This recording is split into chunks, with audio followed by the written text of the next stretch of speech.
Hey, what's good? What's good? We back. One and only Paul Pickett, host of the Paul Pickett Podcast, aka Triple P, aka the Common Sense Podcast.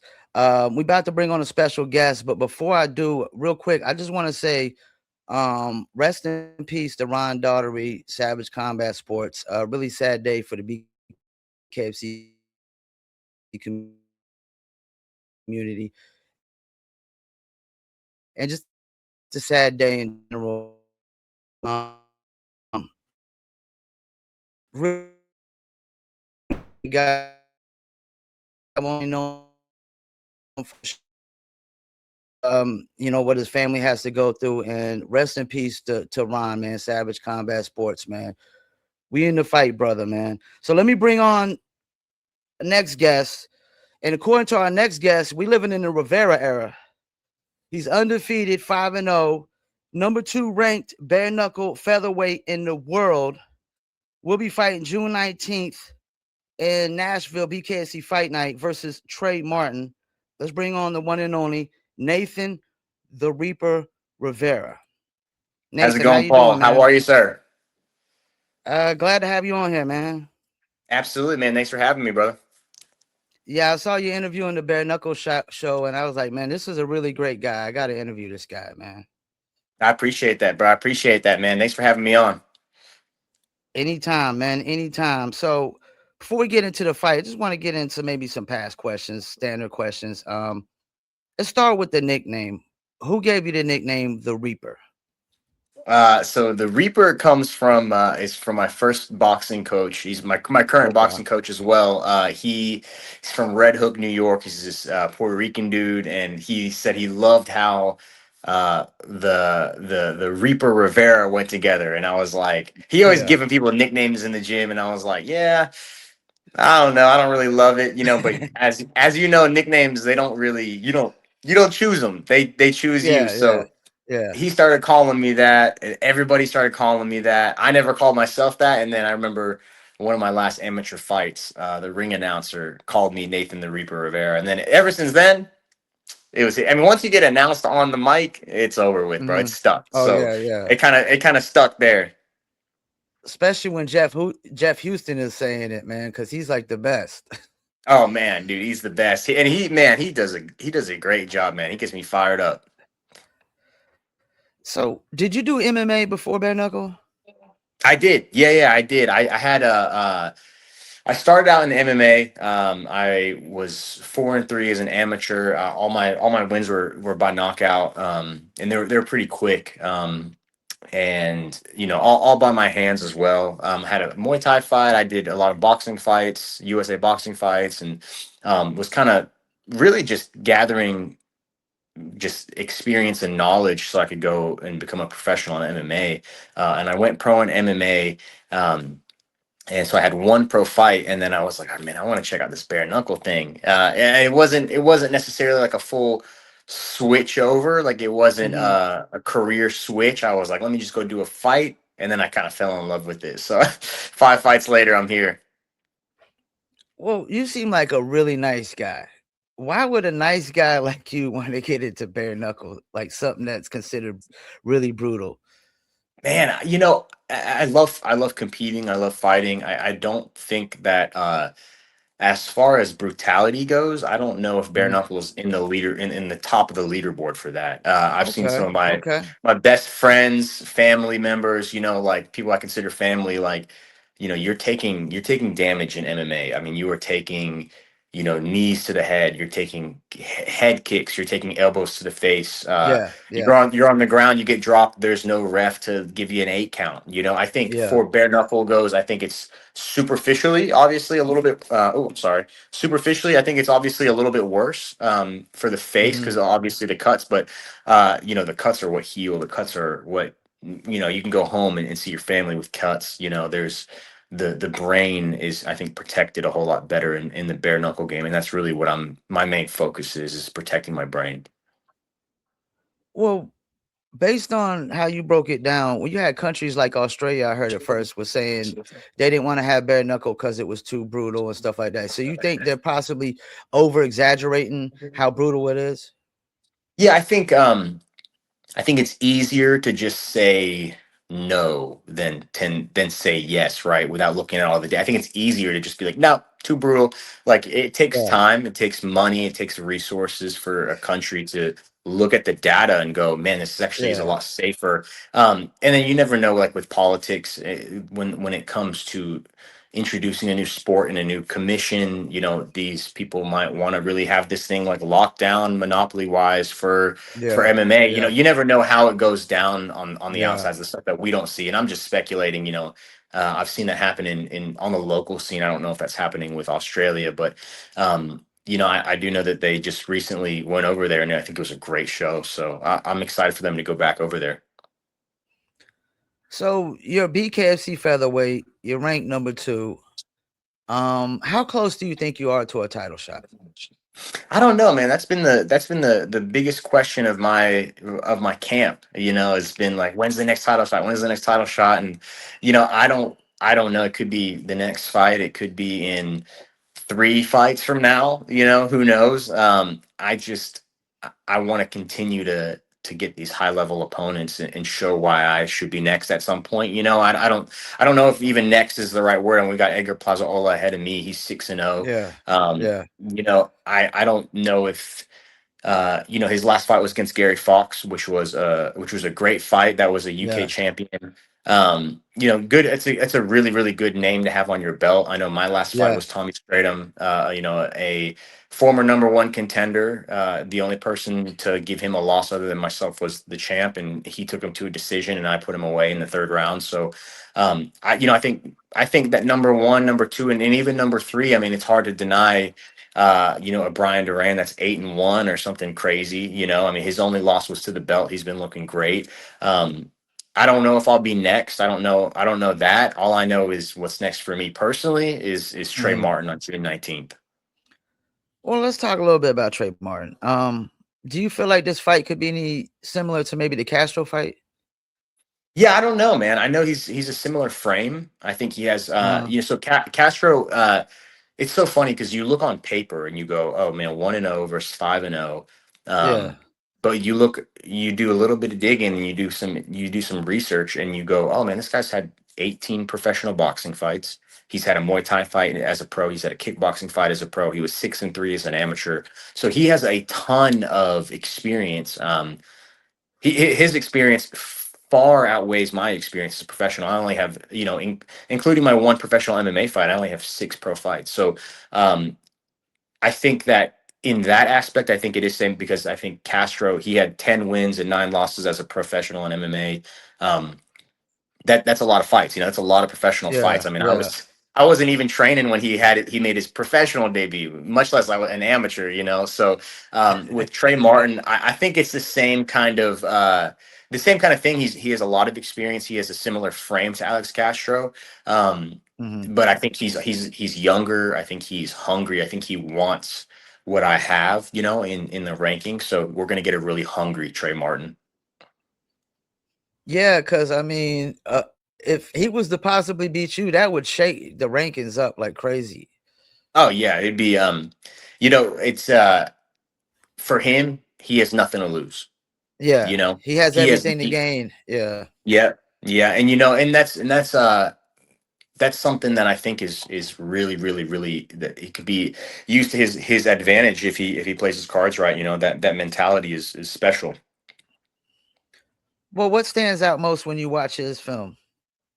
Yeah, he's really durable, dude. That guy, he's very Okay. durable. I mean, I saw a cut open up on his forehead the size of his eye socket, and I mean, it was he just doesn't stop. He keeps going. I don't think he's ever been finished before, so I know he believes in himself. But I think one thing that will stand out um, with him, I think what he's riding on right now is his experience. I've seen him say it multiple times, like, man, my experience outweighs my opponent.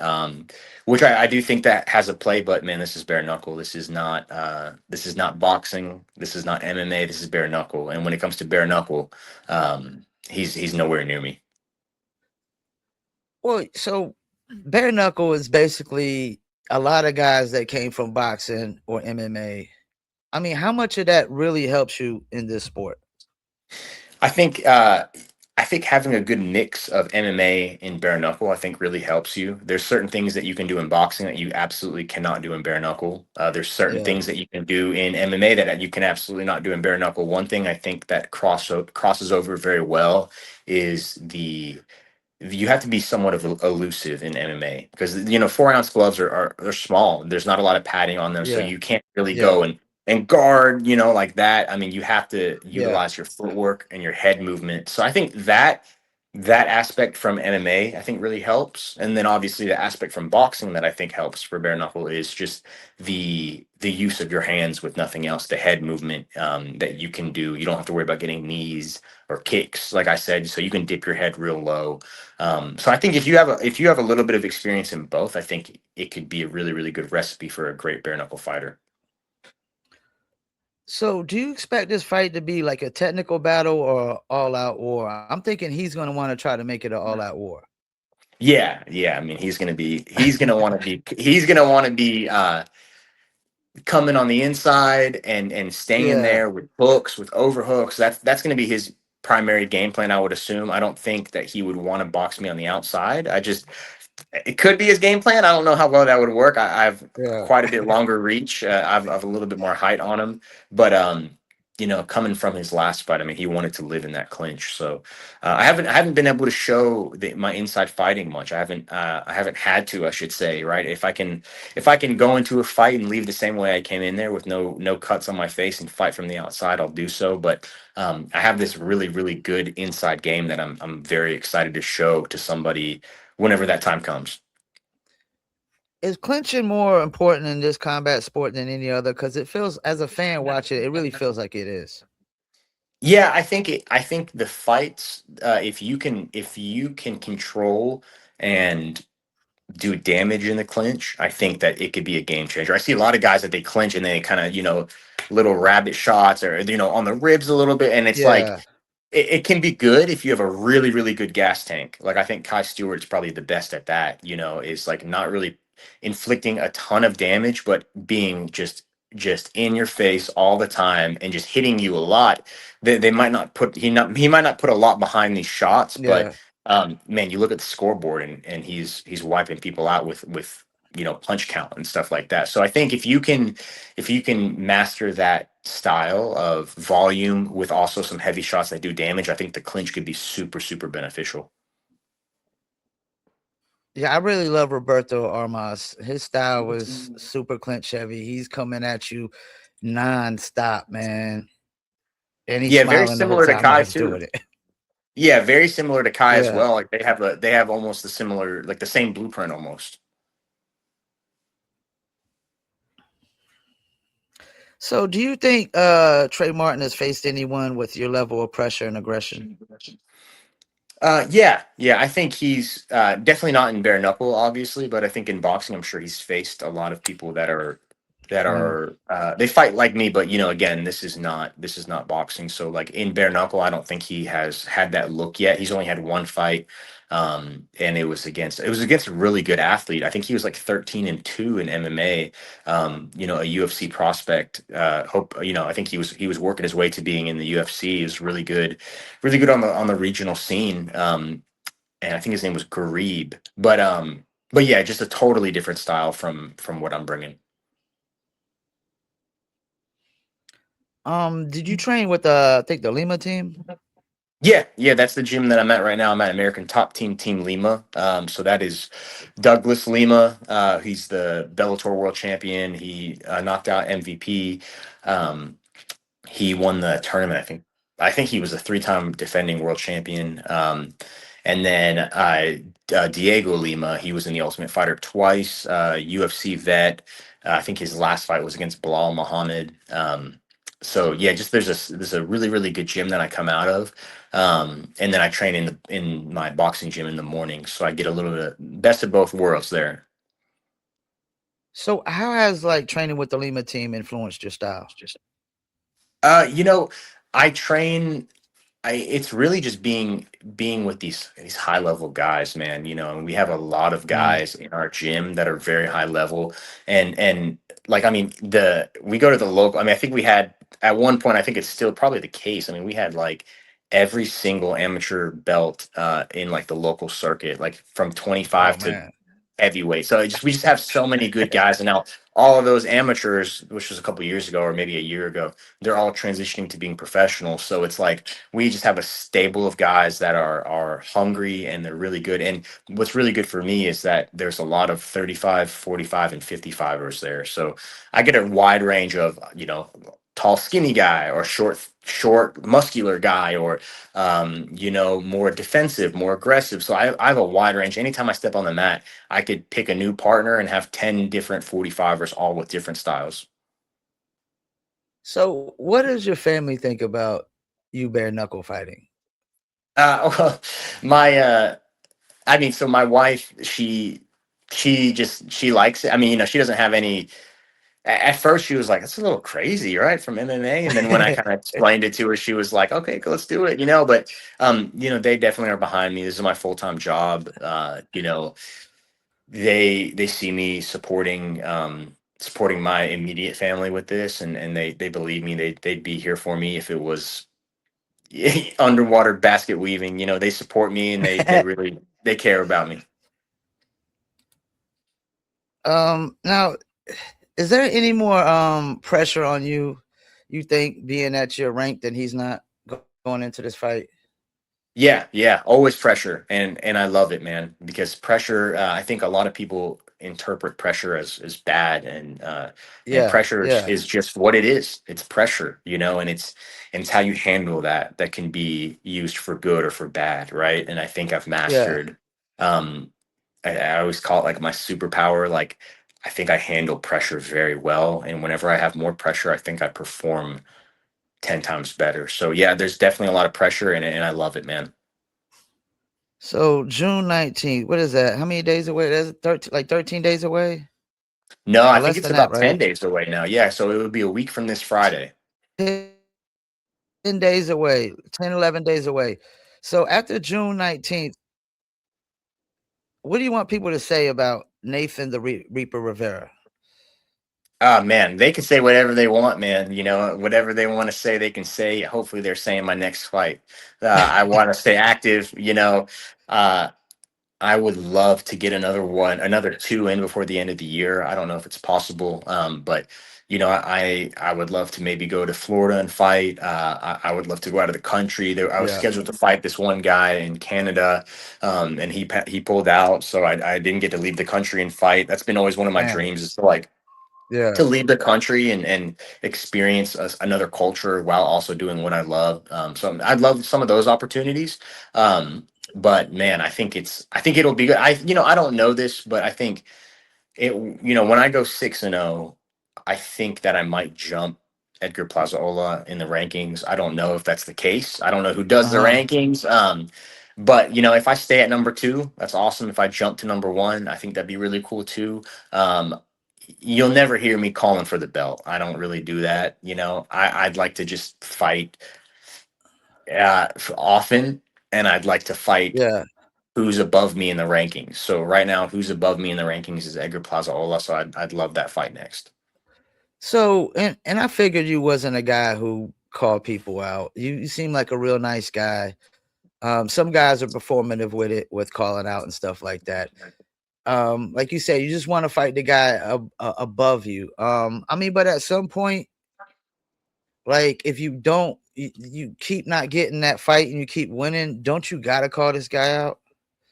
Yeah, maybe when I become number one contender and there's no one above Yeah, me. I don't know if you remember Kai's last fight was in Hollywood, and like Edgar Plazaola and Duran, they both jumped in the ring and they were like, "I'm next, yeah, I'm next, I'm yeah, next." yeah, yeah, yeah, Like, yeah, man, they yeah, can have that, bro. They can have yeah, that. Let me get Duran and Plazaola, and let me show the world why I should be next. Like, I'm not gonna call for it. yeah. I'll just, whoever thinks that they're next in line, let me get them. You know what I mean? And I'd like to go up in the rankings if possible. And I'm pretty sure you got plenty of guys calling you out anyways, like in posting you and tagging you on social media, calling you out and stuff like that. Yeah, I mean, I've definitely had my fair share of that. It was really hard for me to get a fight this time. Like, I think this was our sixth opponent that we had to go through. It would get down to the wire, and we were like, "Hey, man, do you Mhm. accept?" And we're like, we accept. And then we wouldn't hear anything back, or they would just price themselves out. It's been a common thing. Like guys will say like, yeah, we'll take that fight. We need like 15 extra $1,000, or like, it's just a crazy number that they know is probably not going to happen, and they just go, oh well, it's been something that I've been experiencing the last couple months. So when Trey came along, I was grateful. It showed me that he wasn't scared. It showed me that he was very game, and he's going to be a Yeah. really, really great opponent. And for a guy like him, opportunity like this might not come again to fight a Yeah. guy who's ranked. You beat a guy who's number 2 ranked in his weight class in the world. I mean, people are looking at you differently, you know? Yeah, yeah, and I think that's why I think my last fight was so.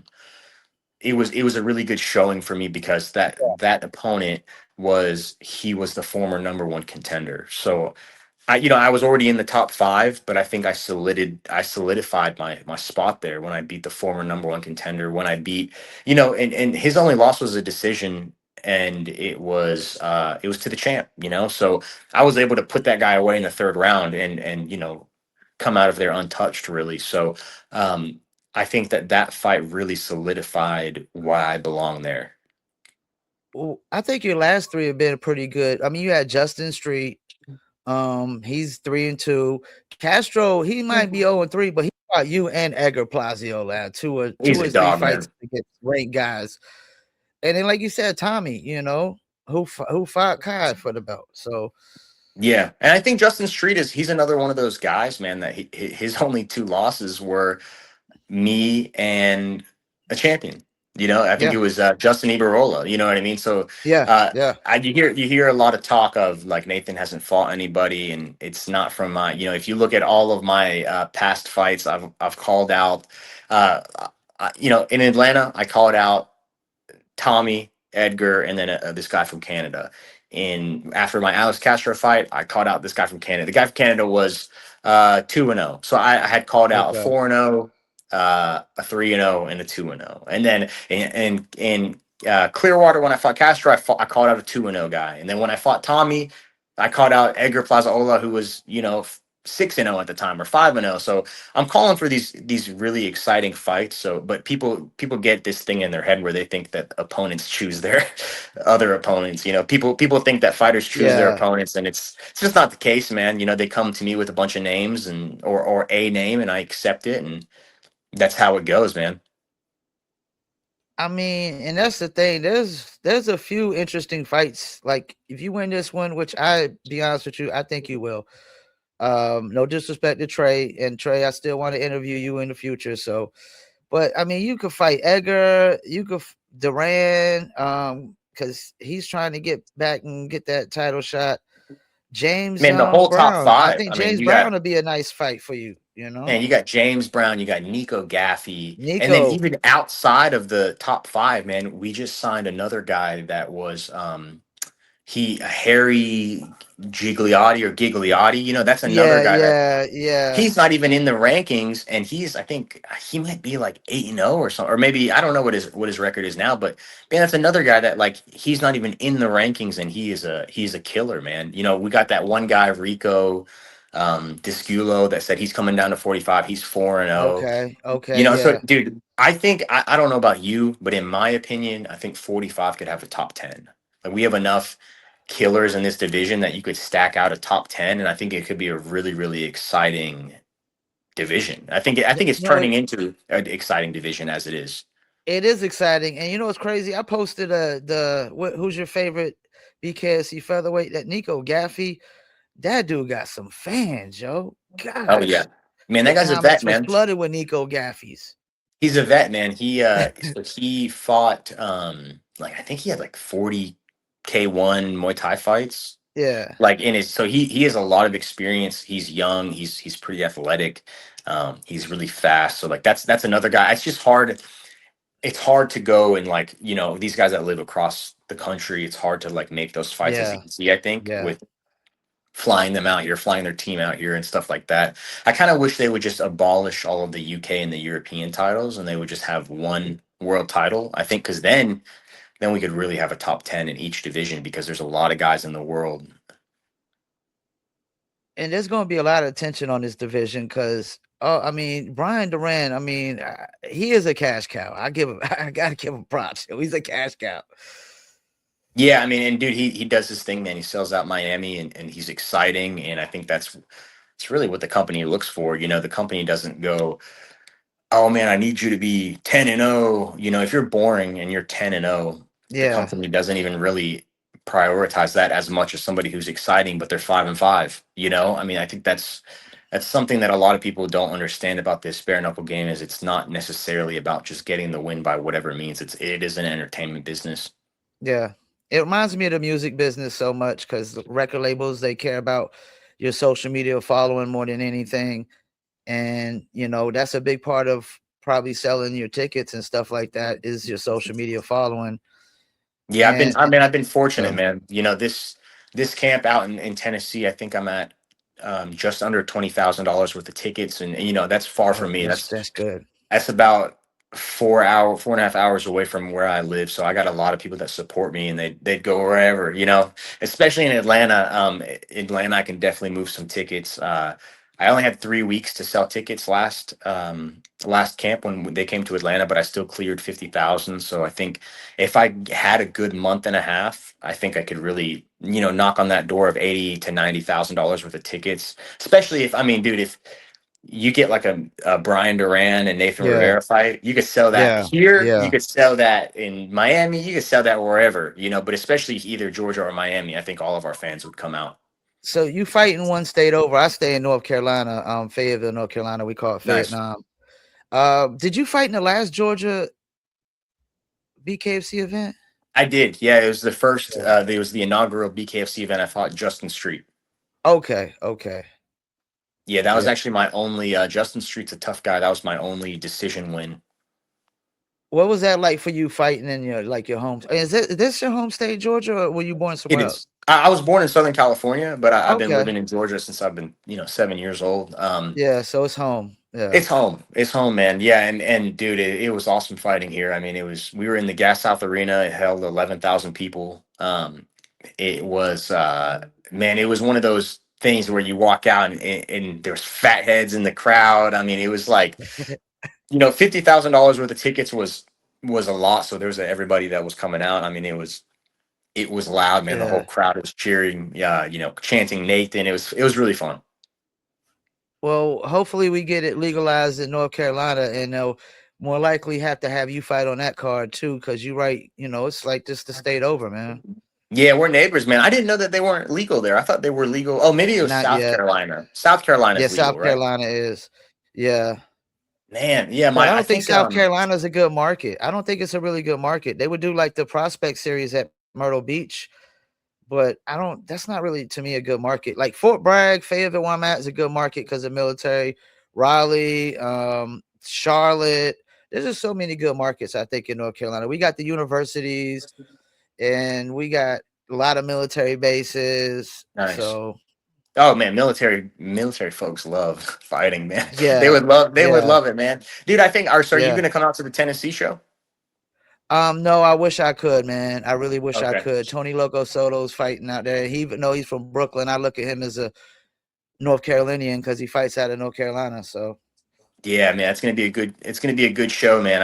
If yeah, they come to, you know, this side of town in the southeast, I always try to make it out because it's not often that they come over North Carolina, South Carolina, Georgia, Tennessee. They don't really come over here that much. So hopefully we can make nope. it a good showing and maybe have them over here a little bit more. I'm definitely gonna be tuning in, and we doing the recaps now, so we definitely will be recapping, man. So Nice, man. Nice. Well, I appreciate you having me on, man. It's been a yeah, blast to get to know you and anytime, talk to man. you. Absolutely, man. Anytime. Nice to meet you, man, and enjoy the rest of your day. Awesome. Thank you, brother. Stay blessed. All right, peace. Yes, sir.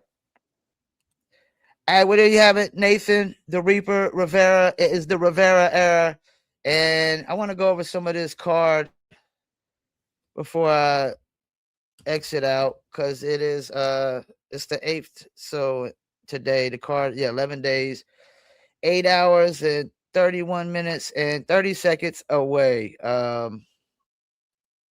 Just go over some of the card. Of course, you got Tony Loco Soto versus JC De Leon is the main event, and then co-main event is Nathan the Reaper Rivera versus Trey Martin. Um, like he said, I mean, Trey Martin, if he wins, he has everything to gain, and Nathan has a lot to lose. I mean, he's 5-0, and he's ranked number 2. We got Bobby Taylor, which I versus Angel Hernandez. Tune in later at 7 p.m. Eastern time. I got Bobby Taylor. We're coming back on later at 7 p.m. We'll have Bobby Taylor on, and we'll talk more about this card and his opponent. We got Prince McLean versus Jeremy Karshner. Cole Farrell versus Anthony Foy, and Anthony fights out of North Carolina as well. He's looking to go to 3-4. Cole's looking to go to 2-1. You got Raven Baxter versus Junior Hicks. Jabori Murphy versus Damian Black. Caleb Harvey versus Joshua Whiteside. They finally got a picture of Caleb Harvey up there. Go check out the interview I did with Joshua Whiteside as well, where we talked about his up and coming fight with Caleb Harvey. And Caleb Harvey, I ain't gonna lie, that dude looks like he's gonna bring it. We got Zach Roos versus Kelvin Rayford. Look like some fights have been changed. Or maybe they didn't have the pictures of these guys before, and that's what it was. That's what it was. They had the pictures of these guys, and now they got the pictures. Peyton Hayes versus Julian Valencia. And then you got Devin Hostler versus Joby Steffensmeyer, who debuted against Smash and got fight of the night, but he did lose. But that was a little banger. It's got to be a good thing to get a debut and get a fight of the night bonus. Yeah, so that's the card. And like I said, later we got Bobby Taylor as well, 7 p.m. Eastern Standard Time. It'll probably be all the interviews I do for this week on the bare knuckle side. If y'all into the hip hop thing, go follow me on Live for Vietnam on all the same platforms: Instagram, YouTube, Facebook, and TikTok. I got an interview coming up with one of the UMCs from back in the 80s and 90s of hip hop. They had a #1 hit single, Blue Cheese. Shouts out to Nathan for taking the time out. I know he got a busy schedule, still 11 days to go, so you gotta stay focused. You gotta stay on point, and be focused on the task at hand, which is winning his fight versus Trey Martin, and then fighting who they bring him next. And hopefully it's a ranked guy. I'd like to see him. One of these. They had a lot of these ranked guys fighting each other, so they need to have a lot of. You could have a couple. You could have Nathan versus James Brown. You could have Duran versus Edgard, or you could flip flop that. However, you want to do it. But I'd like to see some of those as well. Yeah. So this is June 19th, 9 p.m. Eastern Standard Time is when it starts. BKFC Fight Night, Nashville, Soto versus De Leon, and Nathan the Reaper Rivera versus Trey Martin in the co-main event. And of course, feature fight. Bobby Taylor is a feature fight versus Angel Hernandez, who's 1-0, looking to go to 2-0. Bobby Taylor's 6-3, looking to go to 7-3, which is a pretty good record in bare knuckle. Well, appreciate y'all tuning in. Let's see who all tuned in. We had Cole Red, we had the Vananskis, Big Ben 316, Harlem Games. Shouts out to my man, Mr. Jones. Shouts out to Zach Calmus, the Shark. Zach, it's been a while since I interviewed you. I need to have you on again. I know you over in the BKB, but that's all good. We can still interview you. Arena Wars, appreciate you. Shouts out to my man, OG Millionaire. OG Prestige finally woke up from his gummy. Yeah, so we about to wrap it up. I got an interview later at 7 p.m. Eastern Standard Time. I'm gonna get off here, clip up some of these clips, and put out some of these interview clips with Nathan. Let's see what the comments was. We had OG tune in, appreciate you. Tune in on Instagram and Facebook. That's how you do, man. Yep. And before I go, man, once again, man, rest in peace to Ron, man, Daughtery, Savage Combat Sports, man. We still in the fight, man. Sad day in the BKFC community, and a sad day in general, man. Like, I'm getting at the age, I'm 47, man, where everybody I grew up watching or listening to is dying, man. And it sucks, man. It sucks. A lot of people is going. a lot of hip hop artists, a lot of celebrities we grew up listening to, just a lot of people we grew up knowing in general are just it's just going, man. But just a sad day, man. Appreciate everybody that tuned in, man, and tune back in at 7 p.m. Eastern Standard Time, and then also Thursday 7 p.m. on the live from Vietnam as well. Peace, and I'm out.